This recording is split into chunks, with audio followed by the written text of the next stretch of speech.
lot of water effects. You're going to want to have your cameras out to get some really great real water.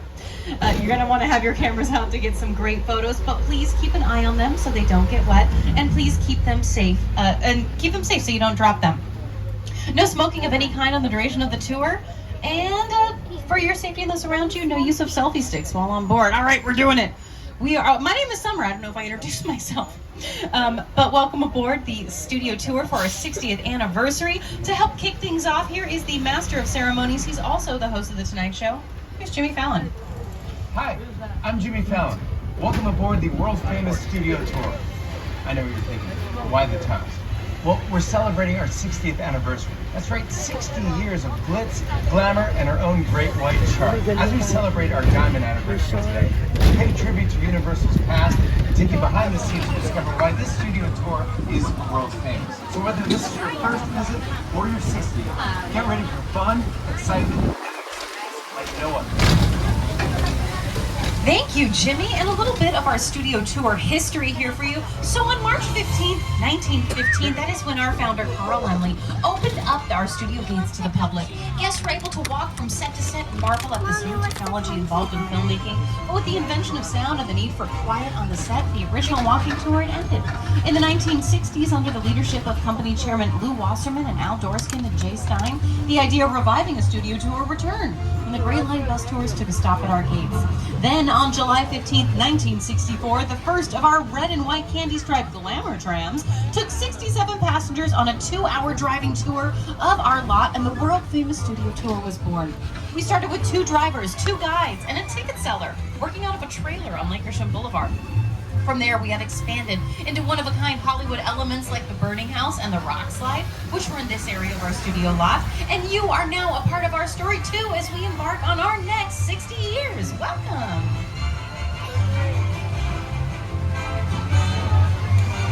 How fun. And you are on board right now our electric tram. It's the most recent version of our studio tour vehicle. We introduced this about 5 years ago over to our fleet. We're about to head over to our front lot, which houses a majority of our 36 sound stages, and we're right in between where the theme park and the movie studio is. So here on the right, this is a kind of the waiting area for Jurassic World, and Super Nintendo World is right over here. And then on the other side, on the left, this is our movie studio. If you were to take this road all the way down, it will take you to Sound Stage 1. And that is where the Jack Benny Comedy Hour originally was, and Kelly Clarkson used to film over there on our soundstage as well. We had Edith Head's office that was in this area of our studio lot in the 1960s and 70s, and Edith Head was an Academy Award-winning costume designer. Guests were able to walk and explore her office, along with Lucille's dressing room. And then in the 1980s, we had the Preview Center, which was where people could watch the special effects stage. Hello! And there was a video co-host of Robert Wagner. So these sound stages that you're seeing, this is where filmmakers do about 80 to 90% of their filming. They have complete control of lighting and sound, and they can build any kind of set that the script demands. Inside these sound stages, they have filmed The Munsters. The shower scene from Psycho was filmed inside of these sound stages. And right now, Bel Air, they are filming their 3rd season. Bel Air is a dramatization of The Fresh Prince of Bel Air. It's on Peacock, our Peacock streaming service. And it is starring Ollie Shackleton and Jabari Banks. They're going to tell you more about sound stages and how our filmmakers utilize them. We're leaving the theme park behind and entering the front lot where real Hollywood magic is made. How? Well, inside the sound stages that surrounds us, we can create any kind of environment for scripting. Sound stages. Before the director yells action, there is an entire pre-production process that involves scripting, casting, and budgeting, and that is done inside of these bungalows that are here on the left-hand side. These bungalows, they have offices for Mark Platt. Mark Platt is a producer, and he brought us La La Land, and he's going to be bringing us Wicked, the movie musical. It's going to be a 2-part movie musical coming out this Thanksgiving, starring Ariana Grande and Cynthia Erivo. And Chris Meledandri, he's the CEO of Illumination. They also have their offices over here in our bungalows, and he's going to tell you about these historic offices.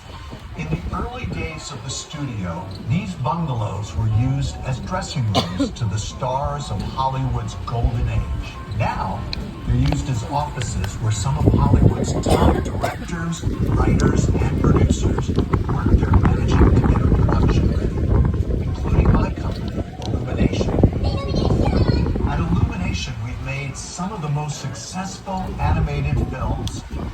office history, including Despicable Me, The Lorax, The Secret Life of Pets, Minions, Sing, The Grinch, and the Super Mario Brothers movie. The team is hard at work again as we launch our next film, Despicable Me.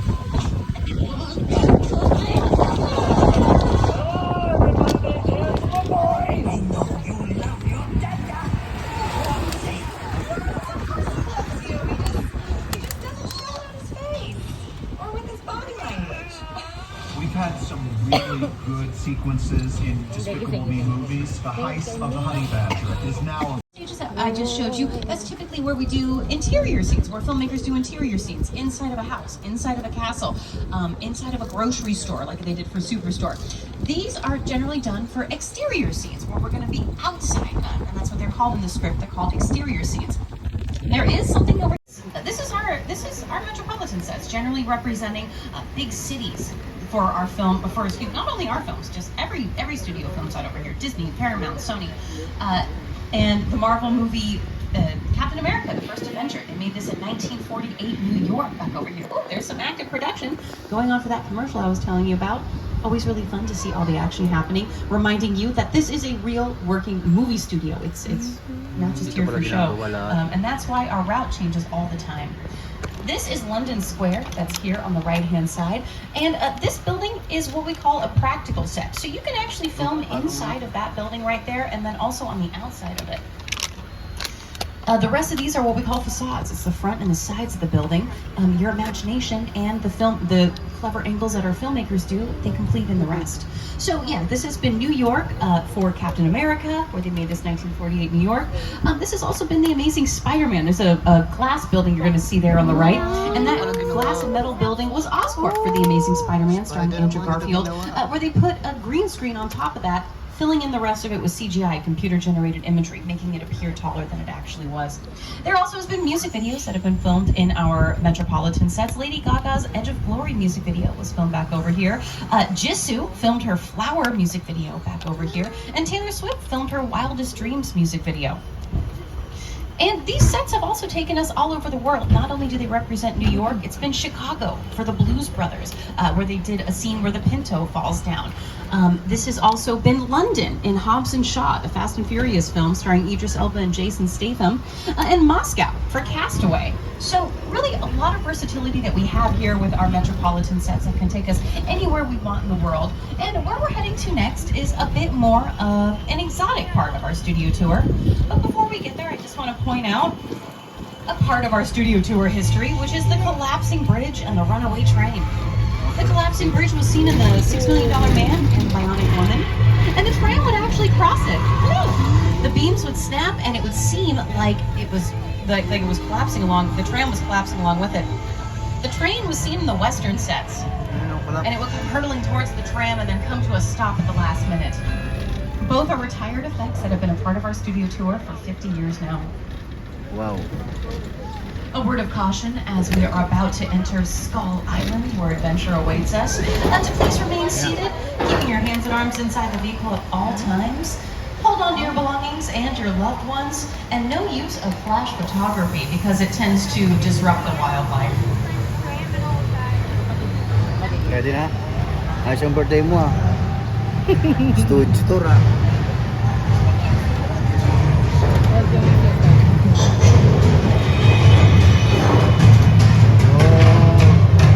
Nakakatakot.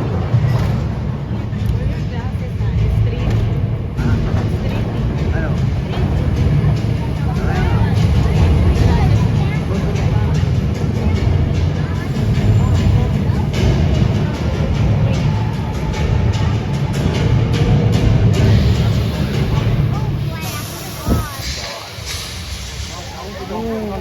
Baby, look. Daming dinosaur, oh.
Ang basay mo ako. And that was King Kong Wow. 360 3D. Coming at you in some of the largest screens in the world. That's going to be Basang-basay mo ka ako. 8 feet wide. If you got any dinosaurs spit on you, fear not. Ay, mamukha yung basang-basa. Just Los Angeles top water. Ay, sa birthday girl ah. So that experience, it was put together by Peter Jackson, who directed the most recent King Kong films, and the team over at Weta FX. Weta FX, they are formerly Weta Digital. They've won 7 Academy Awards for their work, one of the largest effects houses in the world. Really know what they're doing. 1887. This tram that's driving along through Skull Island is where the camera's from. This ring represents Of course, cemented us as the home of the monster movie, so we had to give them credit where credit was due with this really beautiful mural that was created by a local artist named Tristan Eaton, who created this entirely with spray paint. And the inspiration for this, it came from the posters and the original props and set pieces from the film, from the original films. We love our monsters so much that we're dedicating an entire universe to them. Universal Dark Universe comes out in 2025. It's a place entirely. They have returning judges Reba The boys, McEntire I know. and Gwen Stefani, and Michael Bublé and Snoop Dogg are joining the cast of judges. So it should be a really fun season. Dito pa In ginagawa front mo of the sound stages where The Voice is filming, there is a really beautiful body of water. That body of water is called the Hollywood Ocean, and the Hollywood Ocean is home to a studio tour classic that came out in 1973. It was called The Parting of the Red Sea, and it was based off of the film The Ten Commandments, starring Charlton Heston. Oo, yun And naman Charlton mga Heston bahay. even came out once and he parted the waters, making it seem like the glamour tram was driving right through it, giving everybody on board a sea level view. Tell them they can walk on water as part of the tour.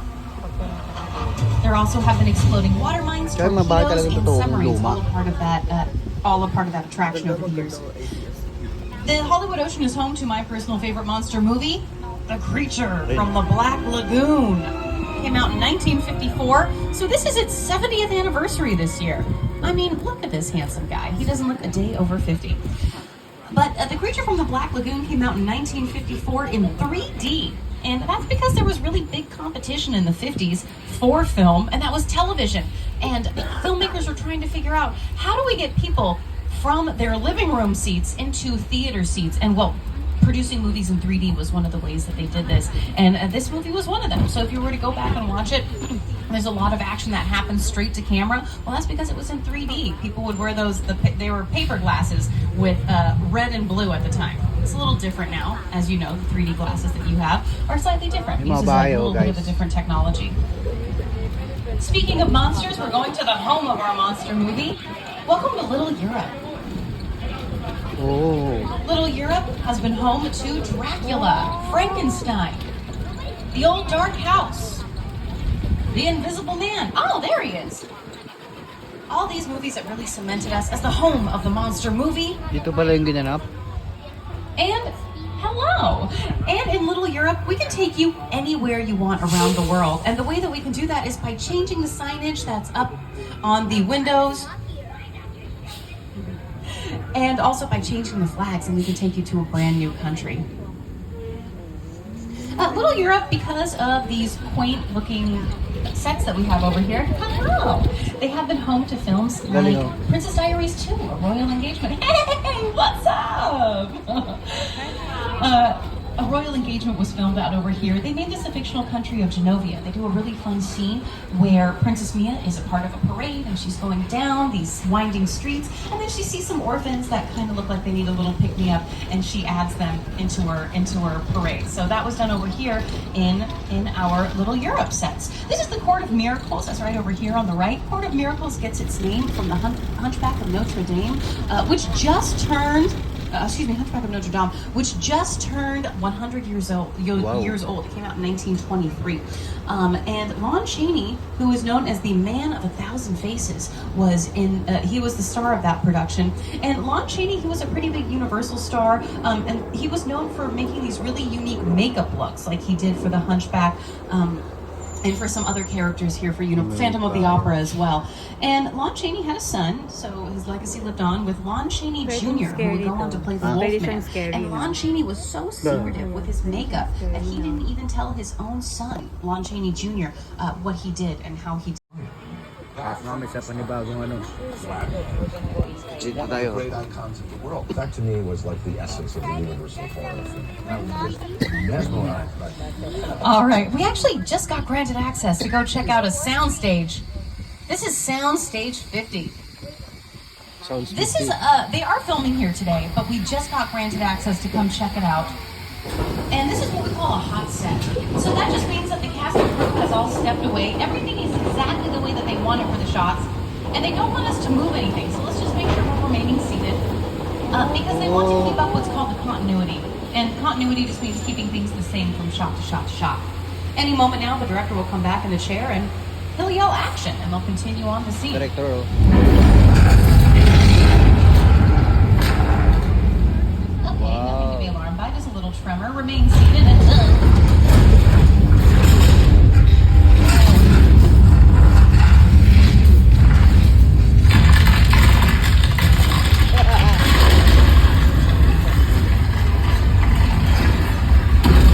Wala na hulog. Galing. Wala.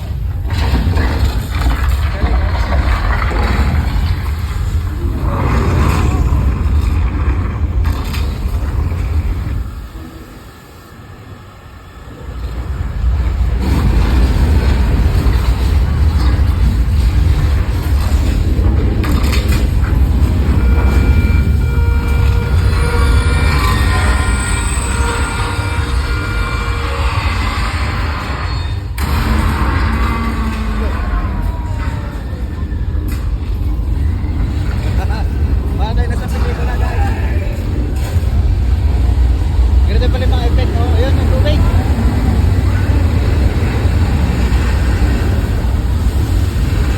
Napuno tayo yung tubig.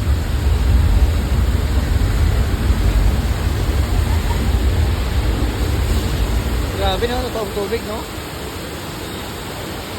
Galing! that was Earthquake, the big one. Galing, no? That attraction is based off of the 1974 Ganito ba ginagawa yung mga film pelikula? Earthquake. Bumalik na, oh. And this attraction originally opened in 1989, making it 35 years old. Recently, we did have it closed down for a little bit of a refurbishment, where we brought that set, along with a lot of the camera equipment you saw there, up to the 21st century. And we just opened it this past spring. So you all are some of the very first guests to get to go experience our new and improved Earthquake. I hope you had fun.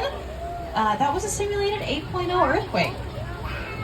Something like that is a little bit jarring, right? Oh, and if you're a local to Southern California, this means you have to go on social media and say, you know, earthquake. It's I don't know why, it's what we do. You don't even check Google, you check social media and see if there was an earthquake that you really felt. So something like that is a little bit stressful. I think we all need to relax. It's almost the 4th of July, we're 2 days away. So let's go relax at the beach. I know just the place. Oh, ignore that beach closed sign. I just got word that they're open for business. And Mayor Vaughn would like to welcome you to where it always feels like the 4th of July. 'Tis the season. Ito. Welcome to Amity Island. Yeah, there was a shark over here, but they got him. See, there he is. Nothing to worry about here. Nothing but sunshine and happiness. And oh, that's a shark fin. Okay, I don't know if Officer George knows about this. It's his first day as a police diver. George? George?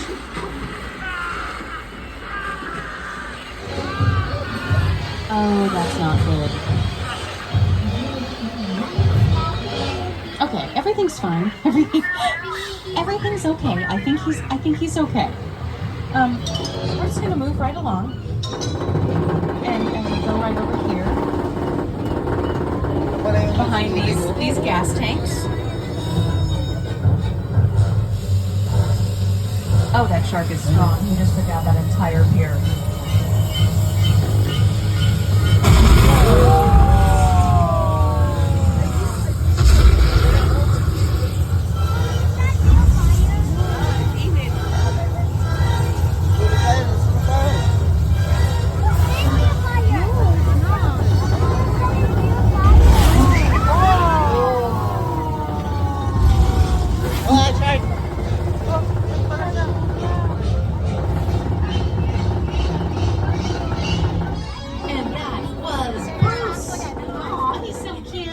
Mechanical Shark. Just wanted to pop up and say hello. Now, Bruce has been with us since 1976. He has had some renditions over the years. The very first one that they had over here for this attraction, he had these really wide, funky teeth, and they called him Carrot Tooth. He's had a couple upgrades, looks a little bit more realistic. And there was a lot of fun practical effects that were a part of that experience. We had water, we had fire, we had a shark that jumped out and said hello. And practical effects like that are exactly what our filmmakers use to create weather for their films. Because weather can really set the tone for films. And we're going to show you how we create weather. And to help introduce this next portion of our studio tour, please welcome the co-host of the Today Show and weather anchor, Al Roker. Time for my favorite part of the tour, weather. When it comes to film and TV, it is truly a special event. In fact, to demonstrate how weather affects the we can do our first Malumang bahay nung araw, oh. Daddy, don't drop your Wow. phone there. Don't Grabe. drop your phone, Daddy. Yeah. Ayun dati, oh. Ayun, oh. Welcome to the only part of the back lot with a 100% chance of rain. The flash flood. Lakas ng ulan. Yeah, that's right. Here's a little weather demonstration that we prepared.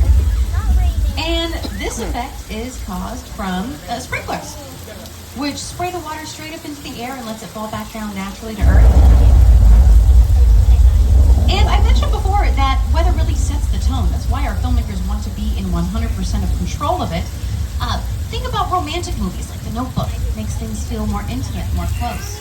Movies like Jurassic Park. Rain makes things feel more scary and intense. Ayun yung, ano? And, oh, there she is. Ayun yung flash. Promised. Ayun na. Dad, we have water. Yeah. It's flooding now. Ayun na. Oh no. Right there was from Oh, they're coming. recycled water that are kept in the They're top of the coming. tanks. Oh no. You may have seen this effect in action in the film Big Fat Liars, starring Paul Giamatti and Frankie Muniz. Ayun pala siya, oh.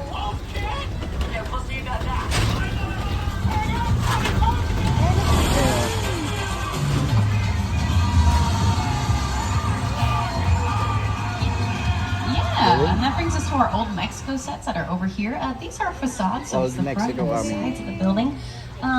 Three Amigos was filmed over here in our Old Mexico set, starring Paul, well, not Paul Giamatti, that was the last clip, starring Chevy Chase, Martin Short, and Steve Martin. And Nacho Libre also used our Old Mexico sets. And we cross the border, taking you to the Old West.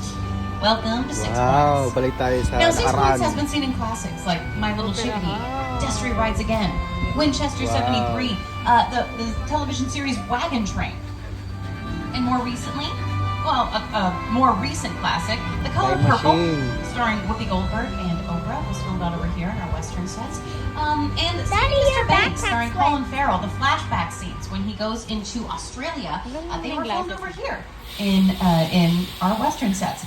Once Upon a Time in Hollywood used this part of our studio lot because Leonardo DiCaprio, who played an actor named Rick Dalton, booked a part in a show, a Western show that was called Lancer. So they used this as the setting for the television show Lancer. That are prop replicas from they were built by the Back to the Future fan club. The time machine though is not a replica. That is actually one of the vehicles that they used for the filming of the Back to the Future films to kind of showcase the Lion Estate signs. The Back to the Future films were produced by Steven Spielberg, and he's going to tell you a little bit more about some of his early backlot memories over here. My entire career began with my relationship with Universal Studios just as a high school kid on a tour bus. Remember, in those days, there weren't trams, there were buses called the Gray Line Tour Bus. And I was so excited and thrilled to be on the lot. This was my first time ever on a movie studio lot. And during a bathroom break, I hid in the bathroom, and when everybody left to get back on the bus, I waited another 15 minutes until I'm sure the bus left, and then I had the entire lot to myself that day. And in those days, movie lots were so crowded because all movies were made on film lots. Today they're made all over the world, on locations, but most of it was focused in those days, in the 60s, on the film was. So nobody noticed me when I was going around from soundstage to soundstage, and I really felt in my own young. And that is now the name of his production company. Steven Spielberg. That leads us Oh. to our War of the Worlds set. It was directed by Steven Spielberg, and this is one of his largest and very iconic sets. Ayun, oh. The film came out in 2005. It was starring Tom Cruise and Dakota Fanning. Ito yung And this is a pelikula real natin. 747 plane. Oh, real. And to bring it over here, it was a retired nangyari plane dito? in the Mojave Desert. They purchased it from what's called a plane graveyard. Ayun, movie, oh. It's kind of where planes go to retire. Ito ginawa yun, and movie. they purchased it and had to ship it over here. So to do that, they cut it into 4 pieces, put it onto 4 flatbed trucks, and they had to cut off the Ang galing, no? That way it would fit under the freeway under overpasses. What happened here? And Steven Spielberg really wanted to have his actors completely immersed in their world, to really bring to life those acting moments, make them real. And that's one of the reasons that he wanted this to be practical. And here is our Psycho house here on the right. It's been with us since we started the tour. You might see a motherly figure on the top story there, reminding us that we all go a little mad sometimes. Ayun yung pelikula, oh, ginawa. And coming up on the right, this is our replica of the Hollywood sign. The Hollywood sign, this Hollywood sign it's a scale replica. It was built in conjunction with the Hollywood Chamber of Commerce to celebrate the Hollywood sign centennial year. And if you want to get your photo with that Hollywood sign, you can. For a Alright. limited time, just for our 60th celebration, we are allowing you the opportunity to step off the tram and onto the lot. We have some really fun photo opportunities for you that you can enhance with an AR filter. So scan the QR code in front of Jaws and King Kong, bring to life some of your photos you're going to take here. So friends, this is a limited stop. Make sure you gather all your belongings and have some fun.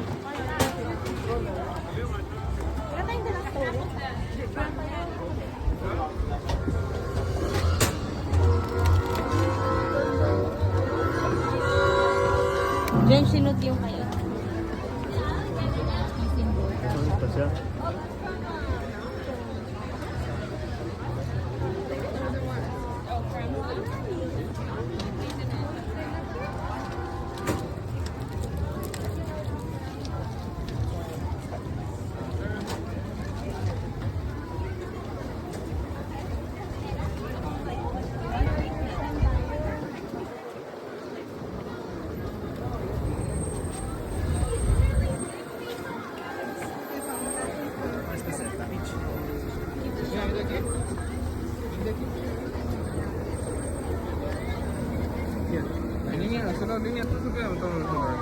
What the what?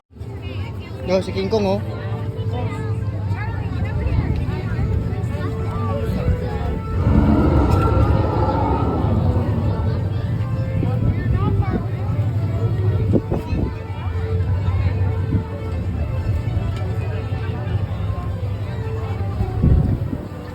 Fast and Furious.